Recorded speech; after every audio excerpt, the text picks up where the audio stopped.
How would you say your role as a psychologist working in the wider area of behavioral economics and as a chief executive of the Behavioral Insight Unit is associated with pensions?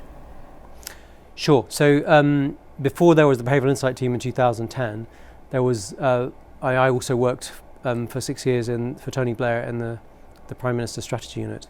So that wasn't overtly, with a label as a psychologist or anything else, although actually I did come from Cambridge as a psychologist. So we touched on pensions reform back then, of course, which is when the Turner Commission, Adair's, was running. We can talk more about that. But of course, those reforms didn't actually, they take a long time to come into play. So they didn't actually come into play until I was actually myself back at Number 10 again in 2010 for what was then became the Behavioral Insights team. And so in 2012 is when we actually implemented the reforms. So I possibly unusually, I was actually there when we were having some of the early discussions about pensions in the Blair administration, and then there later in the Cameron administration when we did actually implement. Do you agree that Pensions Commission managed to achieve a wide and long-term consensus? It did pretty broadly, I think, yes. My own view is that I was one remove, I should say, from the Pensions Commission, although I did send, I think, a rather key paper to Adair about auto-enrolment, which I can tell you about if you want.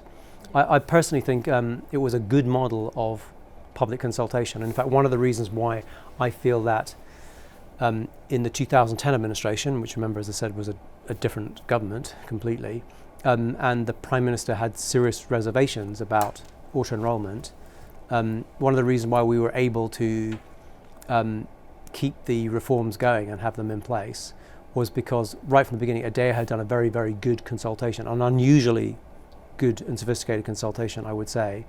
And I sometimes say actually what it in effect did is that by showing the evidence to the public and large samples of it, they gave us permission to make the change. The public, when shown the evidence, like on auto-enrolment, said, well, wouldn't it be better to do it the other way around? So it created political licensing in order to make the change. And in fact, it's a model which has got, I think, much wider implications that we should do more consultations around, genuine, deep consultations around some of the contentious issues around big lifestyle decisions or decisions with the public. And it would create the same dynamic of licensing politicians, government to go further than otherwise they think they would be able to. Do you think that behavioral economics ideas helped or added to build this consensus? Well, there was a very specific piece of evidence which absolutely did. I assume you're talking to Adair and he can tell you what it looked like on the other side, but I can tell you quite precisely the chain of events that led to us to push it. Unusually, I think precisely what happened is that this was back in around 2002, must have been 2001, 2002, in this early part of this the second Blair premiership, when Tony had been re-elected and whatever. And of course this was also the period when the Adair Commission ran, and there was work going on inside the Strategy Unit 2 on the pensions reform. So that was the kind of general background to it. So around that time, Danny Kahneman, this is before he had the Nobel Prize, was going to be around, and I'd email with him and say, so if he was in London, come in. And so he came in and we had a chat. There was Danny there was me, there was Jeff, I think maybe Stephen Aldridge sat in, I can't remember. But basically we just sat around the table and we were discussing what we would now call behavioral economics. Actually, Danny always hated calling it behavioral economics because he thinks it's psychology, and economists keep getting the credit when they probably don't deserve it. So we were talking with Danny, and I said he wasn't a well-known figure then as he is now because it was before the Nobel Prize, and we were discussing it, and of course I knew his work from Cambridge and Tversky and Kahneman. And towards the end of this conversation I was saying to Danny, by the way, what do you think is really interesting? What do you think the most interesting stuff that you've seen about policy applications? And remember, Danny's not really a policy wonk, he's a psychologist and would remain the case. And this was in the context, of course, of a paper which we were writing at the time about behaviour change, personal responsibility and behaviour change, which for Strategy Unit we then published actually around, I can't remember, 2002, 2003. So it was before that. Anyway, so Danny says, actually, there's the really interesting bit of work which he thinks is very, very significant, which hasn't really got any profile yet, which is particularly linked to this guy called Dick Thaler, and he's written this very interesting piece, which hasn't got any circulation yet, but it was a draft paper at that time, mainly, on libertarian paternalism, as it was called. You'll recognise the phrase. And he thinks it's really interesting and it's got some real policy implications. So specifically, Danny Kahneman, in that conversation, alluded to this early draft of the libertarian paternalist paper and work, and of course Save More Tomorrow. So I remember after that meeting I went and looked up the paper and got hold of it. I didn't actually know Richard Thaler at that time, and thought it was really interesting, very neat, this demonstration of the Save More Tomorrow and the kind of blah blah blah, and the bigger argument about libertarian paternalism.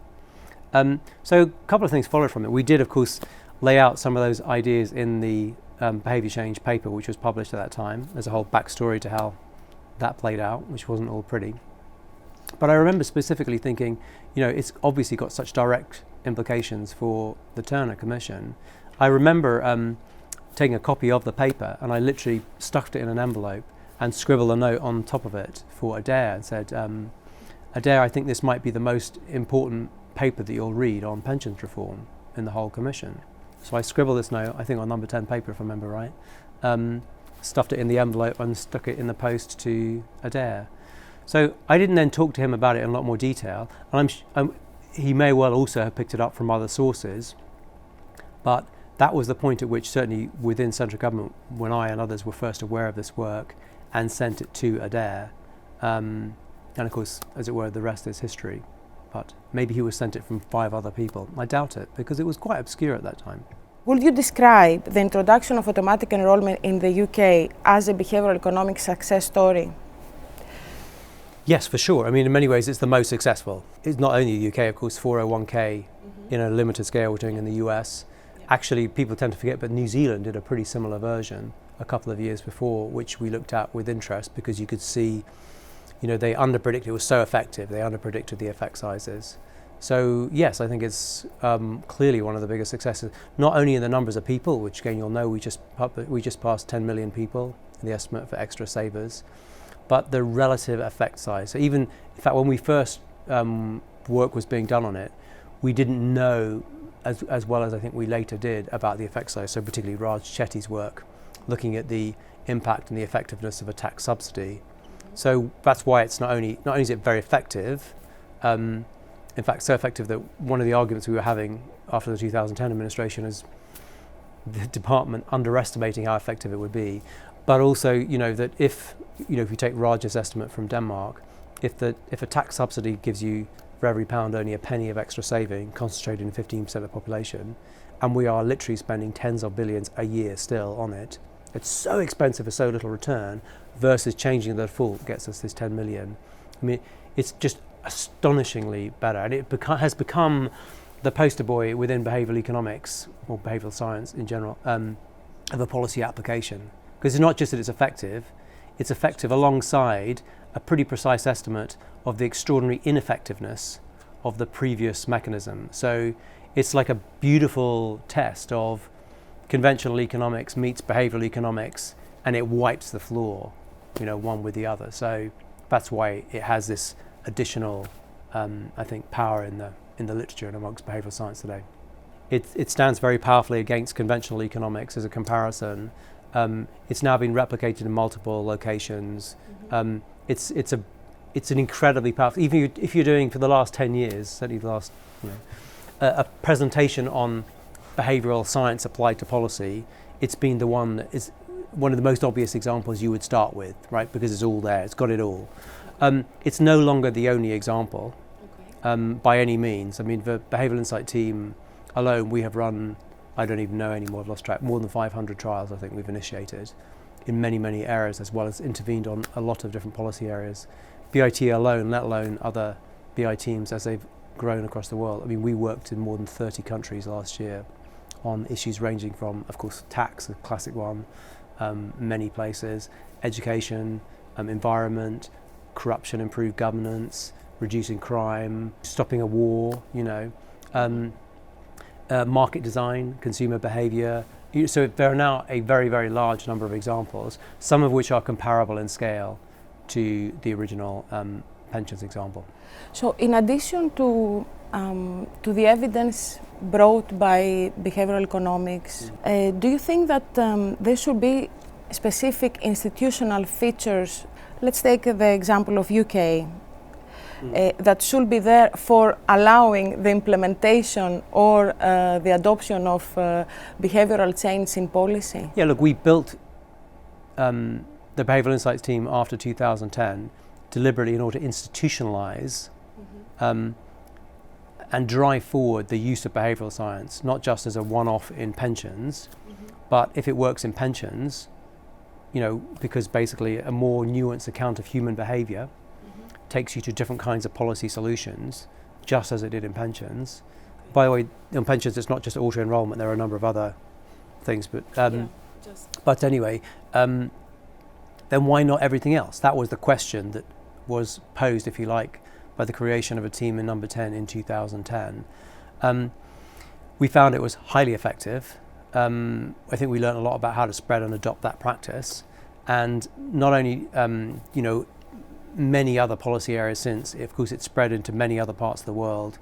As I said, we are hosting, for example, behavioral science, an annual event which moves between countries, which we set up a few years ago, this year in London in September. When I just last looked, we're nearly 6 months away from before we already have more than 60 countries coming to it, policymakers and so on. So we've gone a hell of a long way since 2010 in terms of the geographical spread, the topic base. So what is the implication? Well, yes. Do you create specialist expertise in government? Sure. Do you early on have to create specialist teams? Yes. Maybe we'll reach the point where you don't need specialist teams because it's just this kind of thing. Any public servant should have a good understanding of behavioral science. It should just be absolutely core to public service delivery and design. Should there be other institutional features that sit alongside it? So in my view, yes. I mean, we've always said, you can read Inside the Nudge Unit, we sometimes say, because we often get asked and we help other governments do this, what are the key components to it? And we have this little simple mnemonic, apples, but the beginning of it is administrative support and capability, but also political support. So there is, partly because a lot of behavioral science tends to concern often lifestyle choices, if you conclude it is actually quite a powerful technique, that brings with it the politics of, who nudges the nudgers? So that raises both questions about political licensing and is there support to do these things in order to be adopted, but also more subtle issues in my view, and I'm on record for it for a long time, which is my view that governments that want to do this should be open about it, but also my view we should go further in an answer to the who nudges the nudgers, which is that I believe we should use more deliberative mechanisms where you show the public and you say, look, we think these are the effects that are operating here. How do you think the default should be set? Like in the example of pensions. So we know that what's by the checkout in the supermarket is very, very powerful. It's affecting behaviour. What do you think? Should we regulate? Should we change the rules to say you can't have chocolate by a checkout, or should you not? My own view on the politics of it is we do have a slight difference between our North American cousins on this one, which is that in the US it's very much framed as nudge techniques should always be choice enhancing, right? So that's why auto-enrollment also illustrates that. You don't take away the option and the choice to whether you can say no if you don't want to save the extra. In that sense, it's seen as choice enhancing, or at least not choice reducing. That's actually a relatively narrow take. So we've gone much broader in the use of behavioral science. There are many areas where you can change the choice architecture in ways that are very, very powerful, and whether you like it or not, someone's going to be doing that. But that may or may not increase choice, or may not be transparent.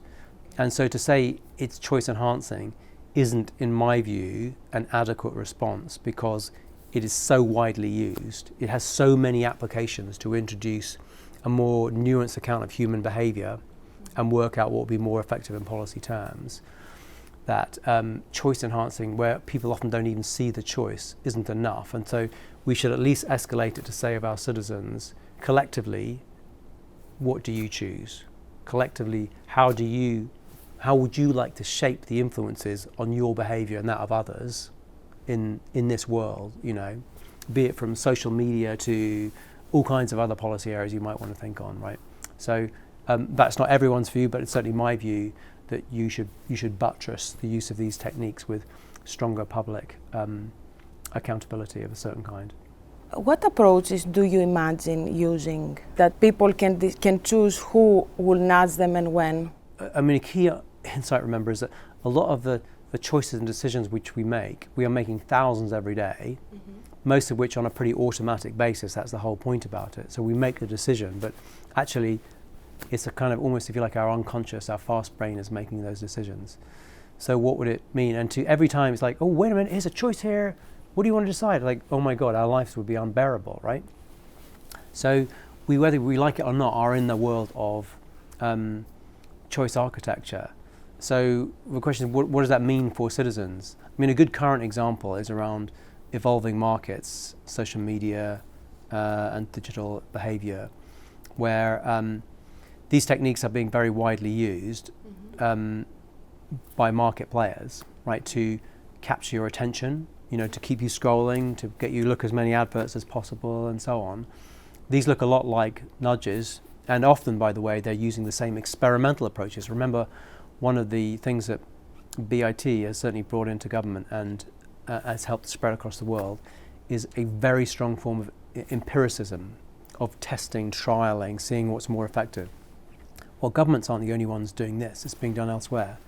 So social media is clearly a very powerful force, actually, and often for good in our world, but also it has bad effects too. What would that mean to say? Who would choose and when? So, well, you could decide, I'm never going to use Facebook. That's true, but actually for a lot of people, it's a part of your life now, right? So it's not a very meaningful choice. So then it comes into all the other choices that will come from it. There are, of course, built into it many design features. In principle, you can give some of the control back to the user and with toggles and say, I know, for example, as not just on the hardware as well as the software, should it be that I'm only able to use Facebook or whatever for half an hour, and after half an hour it'll switch off and I'll have to go for a walk and do something else for 5 minutes, right? So you can design toggles. In principle, you can design it to give the control back to the individual. So if that's true, how would it happen? Even the design of the toggles becomes relevant. This is the thing, right? Where is it? Is it on the front, or is it several menus down? So there are all these choices, some of which can be given back to the individual. But one of the reasons why it's quite deep and it applies from pensions to many of these other issues is it's when the individual's preference is not such a simple thing to answer. So is it the express preference is when you're on your phone and you're scrolling and you're spending the hours? Well, that's what you want then, because you're spending your time doing it. So your express preference and moment by moment we know is driven often by, shortcuts, mental biases, etc. But of course you've got some agency. But the choice which you would make, not in the moment, but if I said to you, put your phone away, let's talk about how much time you'd like to spend on your phone doing what, you would probably give a different set of preferences than the ones that are revealed in your actual direct behavior moment by moment. Similarly, if we got you together with your family and your neighbors and we said, how much time do you think should we all spend on social media versus having dinner with each other, you might reach another conclusion again. So you've got these different levels of preference, and you've got similarly corollary different points of access around individual choice retoggles or saying yes or no, but also choice between platforms if your markets are functioning well. What's the pressures, what's the collective forces? So on social media, some of the big platforms often talk about, the community.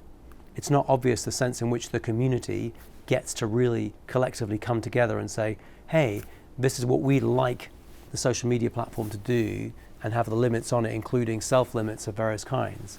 So when you disaggregate it, there are lots of other further questions about design choices, which also go into simultaneously, just to be clear, one of the key things about behavioral science nowadays, I think people often think of nudging is individual things like the individual act of auto-enrollment. It's never just that. It's as well the spillover effects, the market design, the wider ramifications. So we are simultaneously often moving backwards and forwards between the individual level behavior and the market dynamic, right? to work out how they come together, and indeed often talk about double or treble nudges. So we move enough marginal consumers to change the market pressure, the market changes its behaviour, which in turn shapes the behaviour of the consumers. Some have argued that behind these nudges there is manipulation of people's weaknesses like myopia, inertia, or emotions. Yeah. So how you will respond to the criticism of manipulation? Yeah. Well, this technology can clearly be used to manipulate, right? Like any other, right? Strong forms of persuasion. What's the point at which persuasion moves into manipulation? The implication is generally that you're getting someone to do something they don't really want to do, or it's got malevolent purpose to it. So what are the responses to that? Cass and Richard would say, Cass Sunstein and Richard Thaler would, in a North American context, that's one of the reasons why they go back to nudges should be choice enhancing, because that gives you a buffer against manipulation, that they should be transparent and so on. I said that's a good starting point. There are quite severe limits to how far that takes you, because certainly the transparency, that they're all around you now, these cues and influences, and you can become more aware of them. That's true. But these techniques, let's just be straightforward about it.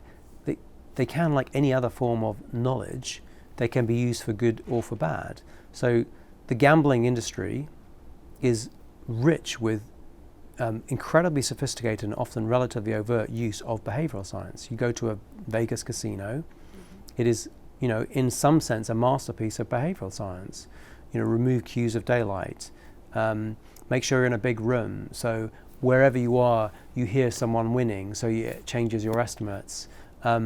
The ability by the industry to work out what pain points are for individuals. Like literally, what's your pain point to work out? What's the point at which you're about to lose so much money you'll walk out and not come back? Intervene at that point. Hey, come and have a drink, come have a meal, blah, blah, blah, in order to... So it's impressive in some sense. Does it increase the net, well-being of humanity? Probably not. Is it the actual choice if you said to people, is this really what you want or is it not? For some it might, but often it would not. Clearly this gets back to, therefore, what's the role of government and what are the constraints and how is it used? So BIT, for example, it was in government, it's now a social purpose company, written into our articles is we only can do stuff which clearly is intended to and likely to have a positive social impact. We're a social impact, social purpose vehicle. Now, should you extend that more generally, right? Or do you put other kinds of constraints? So, you can try and put these things, I guess, in lots of levels. You can try and do it in the individual level by make it choice enhancing and transparent where you can. You can't always do that. You can at least then have, this is what regulations and other have to do. You have to work out what are the limits to acceptability or not. But otherwise, also, you can try and say, what are the governance arrangements that sit around these kinds of approaches to make sure that they're used for good or for bad, and for us to decide, right? How do 15-year-olds get to shape social media in the way that they want it, as opposed to the way that it is? How do they get to shape the forces that are in turn shaping them? And if it's transparent and they're choosing it, is that manipulation? We will sometimes. Do we self-manipulate? When I say, the chocolate, I'm going to not leave it on the side. I'm going to put it in a cupboard in a tin on the top. I'm actually kind of imposing a constraint or manipulate on myself. The same you might say on some savings behaviours. People will do this, but the key question is, where is their agency in that story, individually and collectively? And let's try and get that right. How you can control unintended consequences or externalities, so that you make sure that you serve these purposes? We can't do all of it. By the way, remember that's true for all policy. Yeah. All policy, you have to ask the same set of questions of what are the unintended consequences and blah, blah, blah. And policymakers also have to be realistic. And actually, one of the key lessons for me of this stuff is humility, is to realize that we tend to be overconfident as policymakers about what will work and what won't. And, we think, hey, we've got a great idea to fix this country. We'll go and send an army and do the following. And then it doesn't always work out how we planned. So let's just bear in mind that is not only about this form, it is about others. Our own approach, of course, is not all have followed the same route, but we, unlike to some extent certainly the early take in Washington, is we went down the route of being extremely empirical. So we literally run randomized controlled trials wherever we can. Ideally, you try and look for what are the spillover effects, partly because they're captured in it, and also you look at what are the unintended consequences. So for example, there was a lot of interest, we certainly followed it in a lot of detail, around spillover effects on saving behavior.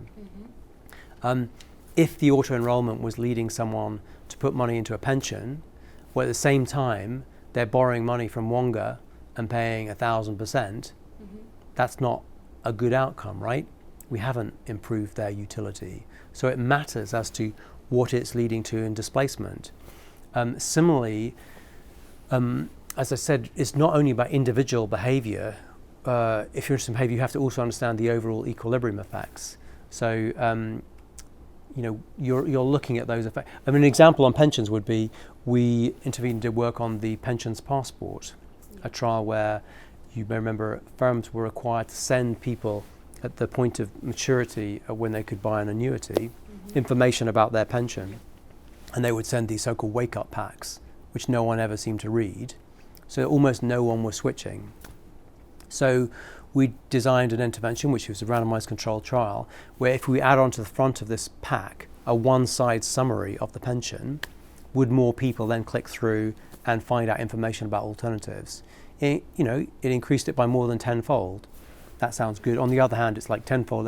It went from about 1% to a little over 10%, But the question is, and I raise it here, is that it's not just about the individual behavior.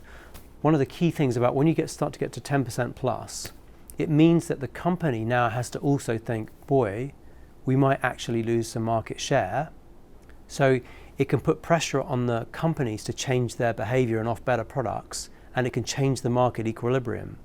So in this case, you're actually getting positive spillover effects, because if it means that companies are then offering better products and better service because they've got the prospect of moving. See what I mean? So that's why it gets that much more interesting. So we said we look at randomized controlled trials, but actually we're also looking at it at multiple levels to try and get some kind of estimate of the net benefit or cost. Why soft compulsion was more appropriate for the UK? One of the things I think we were right not to do is go down a Swedish model of you then have to choose. And then we know people were making very bad choices about their pension plans. So what are the defaults again, and how are they set for who? There are interesting questions around smart defaults, as they're sometimes called. So for example, if you're a very, very heavy smoker, or you've got some kind of genetic illness which means you're quite likely to die young, then actually the default option may not be your best one at all, right? So, and it's not smart enough to distinguish between that. But in principle, it could do that. Are there other choices and built into the design? Absolutely. You mentioned auto-escalation as well. It's got much less attention, but is absolutely key to the design over time. Auto-escalation has, of course, now kicked in. There was real concern amongst many quarters, as there was in the original auto-enrollment, that, it wouldn't work and we have to run big advertising campaigns, and our view was like, calm down, I think you're going to find it's pretty effective. And I think we're seeing the same on auto-escalation. A lot of industry players terrified about it. There are actually even more refined ones which people maybe are less aware of. So we did quite a lot of work with some of the pensions regulators around, if you think about the details of what it means for auto-enrollment, actually someone still has to do stuff, particularly around small employers. Will the employer comply? Will they actually do the paperwork that is necessary for someone, or will they not? And so in fact there was a lot of work that was done, including actually quite good trials, in my view, to test which letters would be more effective to prompt employers, to encourage them to do the work that they needed to do, and so on, as well as take out all the other kinds of frictions we could. So there, in fact, beyond the auto-enrollment, there are a whole lot of other both choice architecture questions and design details which have been very consequential to its success, I would say. In terms of the political economy of the UK, as a liberal market economy, do you think that there is a link between nudging interventions, in particular this soft compulsion with the choices behind, and the political economy of the UK? Yeah, well, clearly you can say that. If there's, and certainly it's also true for the US, I mean, one of the things about the choice-enabling take on it is it makes sense in a US context especially. I mean, a very simple question is, do you trust government? If you don't trust government, then why do you trust government to set this default or choice, right? So there are many other governments in the world where trust in government is much higher, or distrust in other players, like commercial players, is also much lower, and therefore the argument is tilted in a different way in terms of what should be done. So I think there's just general presumption in individualistic countries and/or ones which have lower trust in government is you're going to expect people to say, you know, as individuals they'd like to retain more of the choice. But it's worth bearing in mind that the US actually is the outlier in that sense. There's actually, in fact, there's a graph in the back of inside the Nudge Unit on international comparisons, which I think is kind of salient, where this is a bundle of things around government should ban, you know, strongly support or tend to support. So this is going beyond your average soft nudge. And what percentage of people say that's you agree to these kind of, this is a sort of a bundle of things. And there's the US right at the bottom. Actually, people forget, but Sweden actually is also quite down there. Although you might argue it's because people see that Swedish government has already done so much, they're reluctant to doing more, you know, and so on. There's the UK, we're kind of third from the bottom. But there are lots of other countries, and sometimes people will be surprised by some of those countries, you know, India and so on at the top, pretty high, where there's enormous government support in the public for the government to take stronger lines on things. Now, sometimes that may be because people feel like it's actually unregulated Wild West and they want the government to take more assertive action. It can be that, or it can also be because you trust the government. So there's clearly an interaction with the political context. And one thing, you didn't ask it, but maybe sits behind it. And how does it interact with the politics? So again, inside Nudge Unit, I talked about, and I touched on it earlier, when we did the paper in the Blair administration on behaviour change, it tanked politically because it was really seen as nanny state. So for a government which was already seen and positioned itself as expanding the role of the state in terms of expenditure, expanding the role of the state in terms of more regulation and so on, and Tony was pretty good into thinking up new laws and rules and so on, and now you want to do this stuff as well, so it was interpreted very negatively.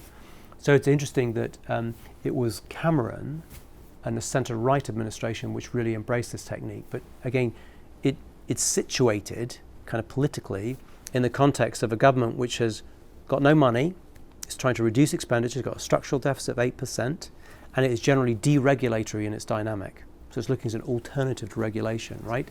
So that positions it very differently than it ends up positioning under centre-left administration. And I think that helps to explain why, at least in a UK context, it's in the post-2010 period that this really takes off in a much, much bigger way. Where you will draw the boundary between traditional approaches like regulation, legislation, etc., and behavioral interventions, will you say that, given that somebody might say that they both compel us to behave in a certain way, so where is the boundary between the two? So here's the difference between, I think, how we took it forward in the UK and in quite a number of other countries subsequently as we've helped other countries, versus its American origins. So in the US, partly because of the political context, there's a lot of effort to turn it into define nudging almost in opposition to regulatory approaches, to pricing, to sanctions. It's a choice-enabling thing, a particular tool. That actually isn't how we've used it. We have partly used it that way in the UK, but we've actually used it in a slightly different way, which is to say, even though everyone calls it the Nudge Unit, it's the Behavioural Insights team, which is to say, what happens if we introduced to policymaking a more realistic model of human behaviour? How would it take us to a different place? So some of that is traditional nudges, but just as much as that is, well, if you are going to use a financial incentive, how do you retailor this financial incentive to make it more impactful, right? If you are going to regulate, and sometimes you will regulate, remember, of course, even auto-enrollment actually requires regulation, but how would you make a regulation, given we're in a world of human beings, not econs, that are likely to be effective and acceptable and less effortful, right? So we are, in that sense, it's a bigger and more general agenda, where actually it's not nudges here and blah blah blah. It's a cross-cutting technique in any tool you're going to use. It's saying, actually, if we think about this for real human beings, how would we reshape it? So just to use a simple example of a financial incentive, which is sometimes like, here's a nudge, here's a financial incentive. No, behavioral science, how can it make your incentive more effectively? So, I don't know, it's a kind of silly example, but if you want disadvantaged students to go to university, should you apply the grant or your scholarship evenly across 3 years, or would it be more effective to say, no, we'll give much more in the first year and then we'll taper it back for the same amount of money, because the most important thing is they should go and try it, then get exposed to the experience, and then actually, how do I feel about that? And then, which would be more effective, right? Yeah. Or to take a mixed recent example is the use of the sugar levy. The sugar levy was really based on quite hard behavioral science. It's been a long time trying to work out what influenced consumers' behavior around sugar and so on, versus getting them to exercise and all the rest of it. We conclude that actually consumers don't notice. They notice a little bit. You can do some stuff on labeling, but essentially what we're trying to do is work out what's the price elasticity, how much consumers respond to different price signals. We conclude, by the way, it's non-linear for lots of reasons, because of lots of factors about actual behavior. We're then trying to work out how many consumers do we have to move and what price point, which would then change the market equilibrium, in the sense that it means retailers would then make different decisions, which would then drive producers to change their production, which is exactly what we see. So with the introduction of the sugar levy, a lot of work on the design of it, the 2-level, where they're designed in relation to the market structure and so on, designed as what we call a double nudge to move enough consumers, or make it likely they would do so, that it basically drives reformulation. And that's of course what it does. So before a penny of sugar levy is paid, we see 11% reduction in levels of sugar in British drinks. And then of course the beauty of it is, for the inert consumers who didn't change their behavior, they go and buy their lemonade or their whatever just as before, but now it's got less sugar in it. So, but that's kind of rooted in the fact that we know that most consumers are inert, but we've designed it with the whole behavioral, equilibrium, ecology in mind. So is that a nudge anymore? Well, it's using more realistic models of human behavior in these different levels to have a better account of how a market functions, including behaviorally based market failure, and just have better policy, period, right? So it's good news, bad news. Behavioral science has broken out of the nudging box into many other areas to be reapplied, to rework other kinds of tools to make them more effective. Have you done any work on how to nudge employers to accept the auto-escalation or to comply with auto-enrollment?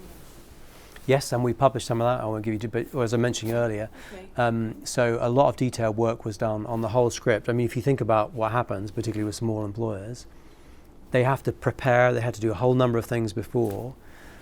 So we tested with the pensions regulators different letters, different scripts to see which were more effective, online, written, and adjusted and tuned it.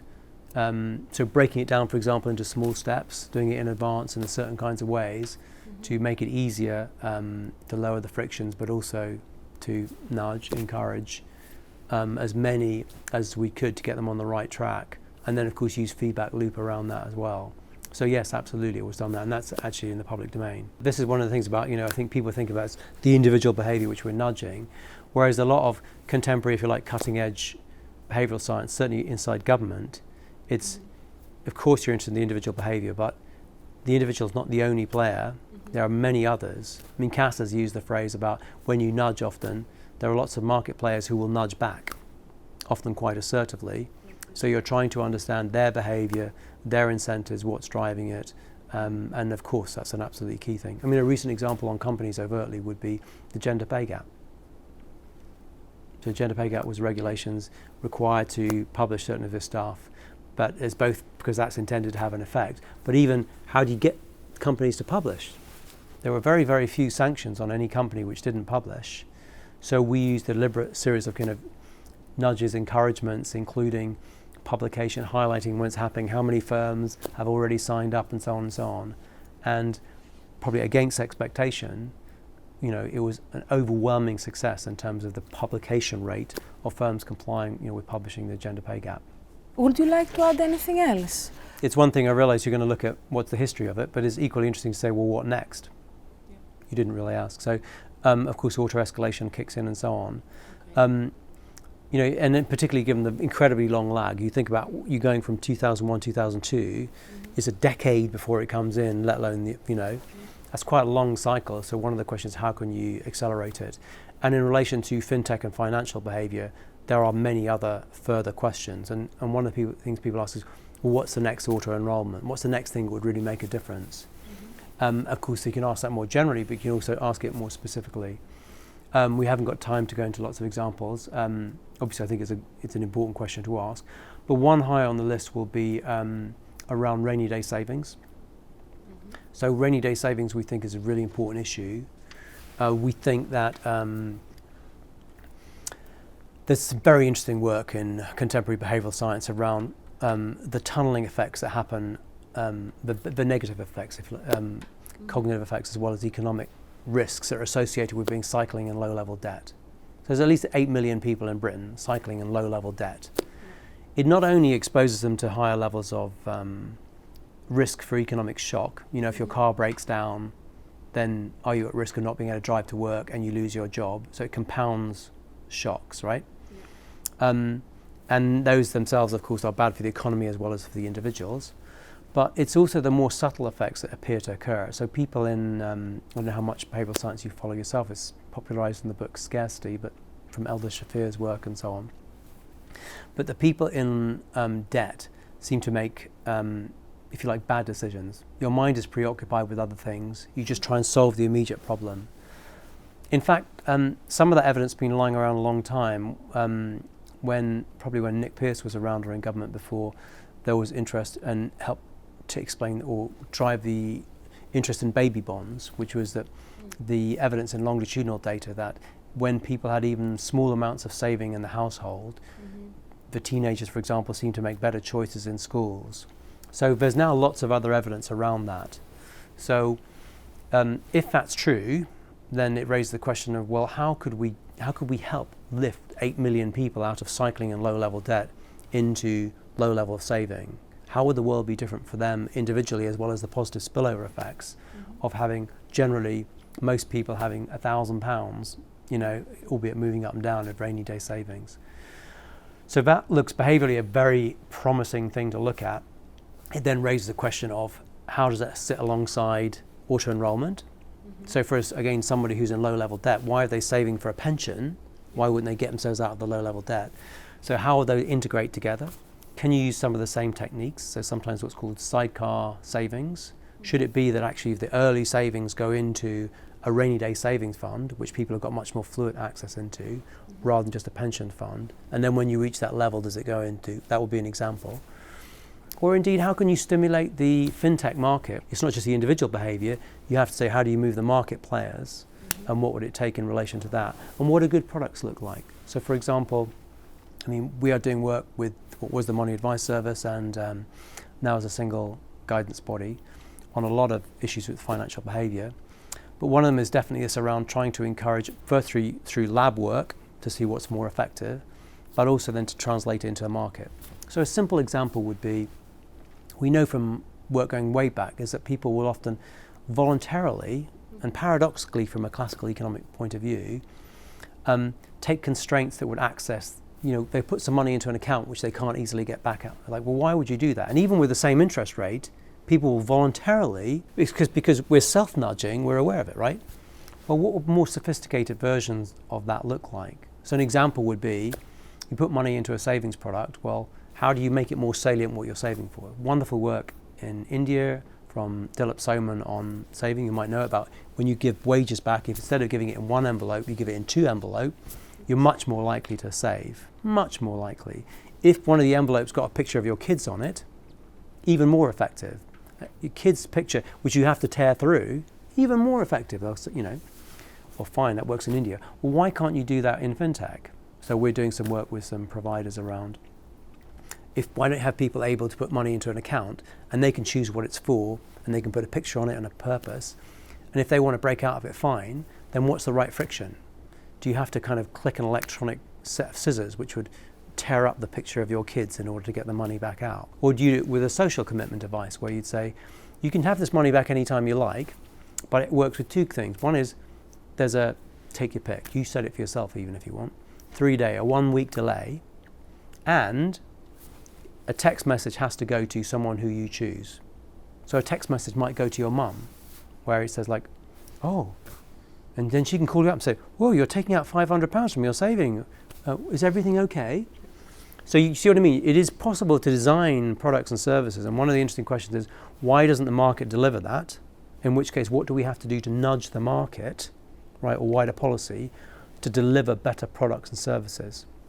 So in that sense, I think and I hope that the auto-enrollment turns out to be actually just the first step into a world where you introduce, for ourselves as well as for government, and fintech players, a better understanding of human behaviour to help people shape a world which they want, and that helps people do the things that they want to achieve in their lives as well. That applies in relation to an expansion for actually even for savings and fintech, but it applies when you get beyond that into all the other choices in life, about market functioning and eating more healthily, or seeing your kids more often, or the nature of social media, or save the planet, or get on, reach social cohesion, stop a war. I mean, it turns out almost every policy issue you look at, guess what? It's got human beings involved in it. So introducing this more realistic model can give you new levers, often at lower marginal effects.